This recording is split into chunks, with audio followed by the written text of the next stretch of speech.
ఏబిసిలు చెప్పు అంటున్నా. చెప్పు.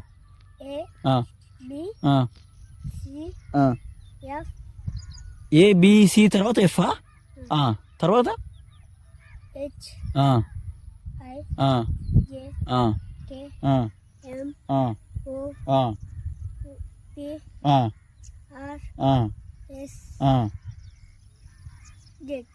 అంతే అయిపోయింది ఇక. సరే ఆళ్ళు చెప్పు నాకు. ఆళ్ళు